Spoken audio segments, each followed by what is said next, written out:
Leonard Nimoy once famously said that we shouldn't worry too much about canon, that the story, the characters must come first. Do I agree? Kurtzman clearly doesn't. But is canon really that important? And is it really that hard to keep canon straight? Welcome to the Tachyon Pulse podcast. Our tachyon pulse has been unable to completely penetrate the anomaly. There are lots of people out there that go, canon, don't worry about it too much. These are new shows. It's different to what came before.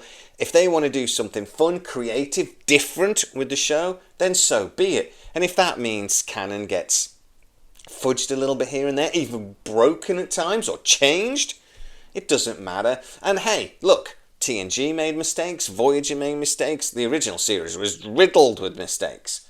So, should we be a little bit more forgiving? I will say, no. Canon to me does matter, but only to a point. I will say that, look, the odd mistake here and there, the thing that's going Star Trek and TNG, Voyager, whatever else, that, you just think, oh, why did they do that? To make the story happen, I'm okay with. My problem with a lot of new Trek is they change things just because they want to, not because they have to. It's not to make the story happen. They make a lot of mistakes, but also they do stuff to allow themselves to do a musical or something that's just stupid. Or they do stuff because they want to do something different with the character that's not in line with what we had before. They do stuff like Kirk turning up every 5 minutes just because they've kind of employed the actor and have kind of got to. They do these things that they don't need to do. And they do these things that fudge with canon almost constantly, even they do try and retrospectively fix a lot of it. So let's cover the question first. Is canon that hard? This is a series that's been going 60 years. It's had hundreds of episodes of Star Trek. Is it hard to keep it all straight? Well, I actually think TNG did a pretty good job on the whole of keeping the canon with the original series right. Okay, they changed a few things here and there. They made the Klingons look way cooler. They retrospectively then kind of fixed that later. But it was a good decision. So I'm willing to accept that. They then completely changed the Klingons again, and the reason why we hate it so much is because it was a bad decision. Not because necessarily they changed the Klingons, because they just did it really, really badly. So, yeah, we didn't forgive that so much. But I would argue there are soap operas that have gone on for decades. They seem to be able to keep their canon reasonably straight. They seem to be able to remember their history. Who had kids with who, or who married who, or who murdered who. And they seem to be able to keep this stuff straight, even though they have like 5 episodes a week sometimes. I actually think long-running shows like ER or Grey's Anatomy, these medical mystery sort of things, medical mysteries are not a mystery, medical shows, they manage to keep their canon straight, and they seem to get most of the medical stuff right, because they've got consultants on the ground actually telling them, well, this makes sense, this doesn't make sense, don't do that, no. They seem to be able to get that sort of thing right without too much effort. You could try to argue that sci-fi is a bit different, but I would say, no, it isn't, because it's based on either physical scientific fact or solid scientific theory. Now, some of those theories then might get proved wrong. There's a few times happened with TNG that an episode was based around a theory at the time that was then proved wrong, but you can't argue that. They worked with what they had at the time. New Trek can't seem to do that. It's constantly doing stuff and you go, that don't make no sense. I'm going to use the musical episode here as an example again, because it was the one that most irritated me. They did this, thing that was leaking in from another universe, and it was like a probability thing or something. And it basically meant that their reality was trickling to our reality, and that's why everything made sense. I would just argue that they would all have to then be psychic, because they would either have to psychically be talking to each other. The music was coming from nowhere. Again, that's not scientifically it makes any sense at all. I think they break this down to like, well, in quantum mechanics, almost anything is possible. And yes, at the quantum level it is, but it doesn't affect the macro. You know what I mean? So, unless this reality made everybody psychic. I suppose they could have been hearing the music in their heads. It doesn't have to actually been, actually there, does it? But that would have made more sense to me. It says, oh, there's a reality coming through and it's making us all psychic so we can hear this music and blah, blah. And I would have lived with that. But instead, they come up with this bullshit scientific reason that didn't actually make any sense. And then, to be honest, they do it in most episodes. The zombie episode was the same. They came up with this like, oh, and if you actually sat down and thought about it, you're like, okay, that kind of lets that happen, but it doesn't make any sense. They sort of go, we've got this one thing and this two thing. So 1 and 2 is 3, but then it creates like 9. No. So, other shows can do it. Other shows can stick with canon. Other shows can remember their own history that have gone on as long, or even in some cases, longer than Star Trek. But does it matter? I will always argue to a point, no. There are things that you can do within a new show to change things up a little bit. You can change the design of a starship, or you can do these things, and I don't mind too much. I don't mind too much that they've changed the design of the bridge of the Enterprise for Strange New Worlds. It doesn't bother me too much. They've modernised it a little bit. They've made it bigger so they can have more crew on there and stuff. Everything's bigger in Strange New Worlds.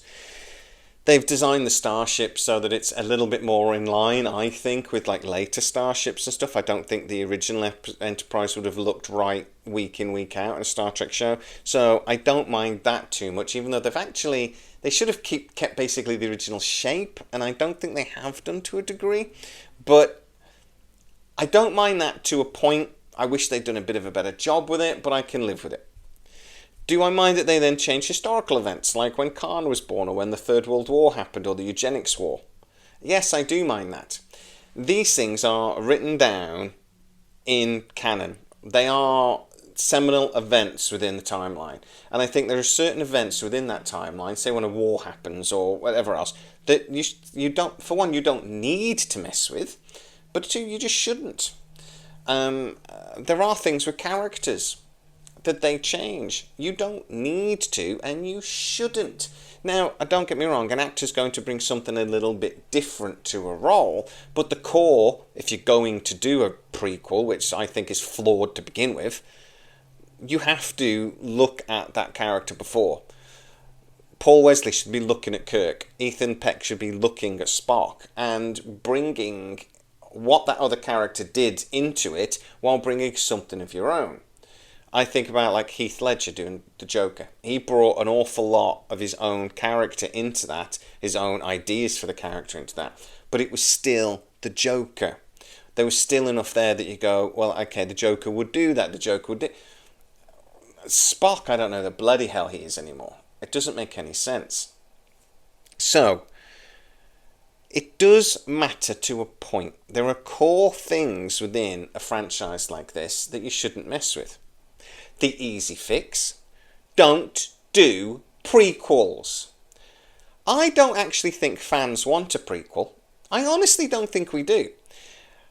The executive and the producers are sat there going, well, these are the famous characters. We want a Kirk series. We want a Pike series because Pike was really popular when we did those 2009 J.J. Abrams movies. So let's do that.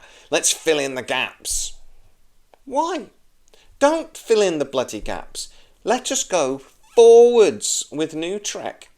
Do things and stories within that new series that maybe does inform us on what came before. You could do flashback episodes. I wouldn't mind that too much. But you don't need to do a prequel. Enterprise for me nearly worked. I actually look back on it now and enjoy it more than I did at the time. Nearly worked. But they didn't need to do it. And they really should never have called it the Enterprise. I've told you this guys a million times. There was no need to call it the Enterprise. It just confused canon again. I don't know why they did it. But to redo Strange New Worlds, or even Discovery to a point when it, was in the past, it's again, the whole thing that I'm arguing here with how Kurtzman treats canon. They keep doing things that they don't need to do, and that don't necessarily always make sense to do. They could have done Picard and then led us into Legacy. They could have done a series before Picard to run into that, filled that gap a little bit.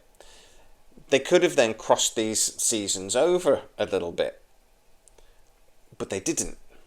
Instead, what they did was they tried to do something that built up towards a Star Trek that we loved. But by doing that, they had to remember the canon that came before and the canon that came after. They at some point decided we can't do that while still being creative. It ties our hands too much. So we just won't worry about it to a degree. For me, that's a problem. They've picked up somebody else's toy and they're playing with it wrong. So yeah, I will accept some canon problems. I will expect some scientific bullshit to let the story happen and to get us to that end result. I will accept that creative decisions are going to sometimes mean that what came before doesn't quite fit anymore. What I won't accept, though, is them doing that week in, week out and seemingly without any thought or caring. And that's the problem with Star Trek. Canon does matter. Canon can be kept straight. Canon can still allow you to be creative.